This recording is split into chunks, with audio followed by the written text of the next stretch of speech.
Hi അസ്സാം വലൈക്കും. Welcome back ചെപ്പീസ് കിച്ചൻ. ഇന്ന് ഞാൻ വൈകുന്നേരം ചായക്ക് ഒരു ചക്ക പൊരിച്ചതാണ് ഉണ്ടാക്കിയത്. അപ്പോൾ ഞാൻ വിചാരിച്ചു അതിൻ്റെ റെസിപ്പി യൂട്യൂബിൽ അപ്ലോഡ് ചെയ്യാമെന്ന്. അപ്പോൾ ഇത് ഞാൻ കുറച്ച് വരിക്കച്ചക്കയാണ് എടുത്തിട്ടുള്ളത്. പഴഞ്ചക്കയുണ്ട്. ഇത് റെഡിയാക്കി എടുക്കുക. അപ്പോൾ ഇത് ചക്കയൊക്കെ ഞാൻ നന്നായിട്ട് ക്ലീനാക്കി എടുത്തിട്ടുണ്ട്. ഇനി ഇതിൻ്റെ മാവൊന്ന് റെഡിയാക്കി എടുക്കുക. അതിന് വേണ്ടി ഞാനൊരു പാത്രം എടുത്തിട്ടുണ്ട്. എന്നിട്ട് അതിലേക്ക് ഞാൻ കുറച്ച് പഞ്ചസാര ഇട്ട് കൊടുത്തിട്ടുണ്ട്. നമ്മൾ പഴംപൊരിയെല്ലാം ഉണ്ടാക്കുന്നില്ലേ അതേപോലെ തന്നെയാണ് ഈ മാവ് റെഡിയാക്കി എടുക്കേണ്ടത്. അപ്പോൾ പഞ്ചസാര ഇട്ടതിന് ശേഷം ഇതിലേക്ക് ആവശ്യത്തിന് ഉപ്പ് ചേർത്തിട്ടുണ്ട്. ഉപ്പ് ചേർത്തതിന് ശേഷം ഇതിലേക്ക് കുറച്ച് വെള്ളം ഒഴിച്ച് കൊടുക്കുക. എന്നിട്ട് ഇനി ഇതിലേക്ക് ഞാൻ കുറച്ച് മൈദപ്പൊടി ഇട്ടിട്ട് ഒന്ന് കലക്കിയെടുക്കുകയാണ്. ഇത് ഞാൻ ശരിക്ക് പറയേണ്ടതില്ലല്ലോ, നമ്മൾ പഴംപൊരി എല്ലാവർക്കും അറിയാവുന്നതാണല്ലോ. അതുകൊണ്ട് പഴംപൊരി ഉണ്ടാക്കുന്ന അതേ ഒരു കൺസിസ്റ്റൻസിയിലാണ് ഈ മാവ് ഉണ്ടാവേണ്ടത്.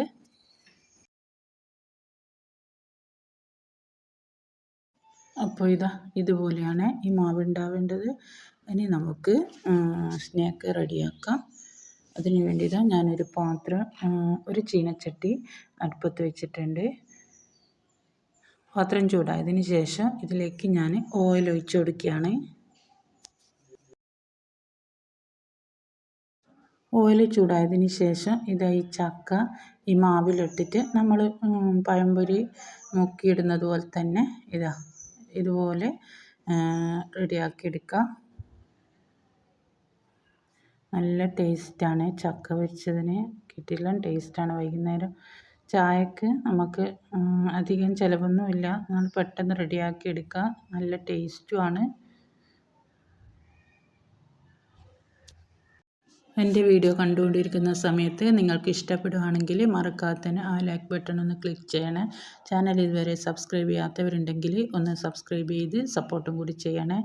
അപ്പോൾ ഇതിൻ്റെ ഒരു ഭാഗം നന്നായി ഫ്രൈ ആയതിന് ശേഷം ഞാനിത് മറിച്ചിട്ട് കൊടുക്കുകയാണ്. എന്നിട്ട് നല്ലൊരു ഗോൾഡൻ കളറായാൽ നമുക്കിത് പ്ലേറ്റിലേക്ക് മാറ്റാം.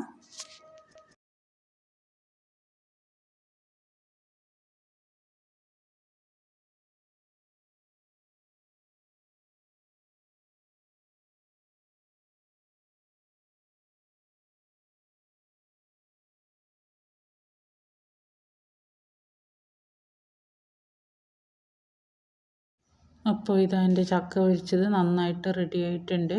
നല്ല ഗോൾഡൻ കളറായി വന്നിട്ടില്ലേ.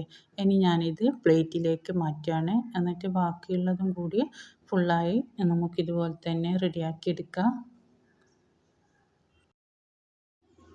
ഈ ചക്ക പൊരിക്കുമ്പോൾ തന്നെ നല്ല സ്മെല്ലൊക്കെ വരുന്നുണ്ട്. നല്ല സ്മെല്ലും ഉണ്ട്, നല്ല ടേസ്റ്റുമാണ്.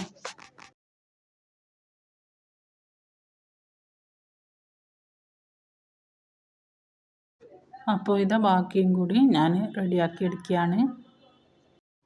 അപ്പോൾ എൻ്റെ ചക്ക പൊരിച്ചത് റെഡി ആയിട്ടുണ്ട്. നല്ല ടേസ്റ്റാണ്, കിടിലൻ ടേസ്റ്റ്. വൈകുന്നേരം ചായക്ക് ചൂട് ചായൻ്റെ ഒപ്പം കഴിക്കാൻ നല്ല ടേസ്റ്റുമാണ്. നന്നായിട്ട് റെഡിയായിട്ട് കിട്ടിയിട്ടുണ്ട്. അപ്പോൾ എൻ്റെ വീഡിയോ ഇഷ്ടമായെങ്കിൽ ലൈക്ക് ചെയ്യുക, ഷെയർ ചെയ്യുക, സബ്സ്ക്രൈബ് ചെയ്യുക. എന്നിട്ട് കൂടെയുള്ള ബെൽ ബട്ടൺ ഒന്ന് ക്ലിക്ക് ചെയ്യുക. എന്നിട്ട് ഓൾ എന്ന ഓപ്ഷൻ തന്നെ ക്ലിക്ക് ചെയ്യുക. എന്നിട്ട് ഞാനിടുന്ന വീഡിയോസിൻ്റെ നോട്ടിഫിക്കേഷൻ നിങ്ങൾക്ക് അപ്പോൾ തന്നെ കിട്ടുന്നതാണ്. അപ്പോൾ ഇൻഷാ അല്ലാഹ് വീണ്ടും കാണാം. അസ്സലാമു അലൈക്കും.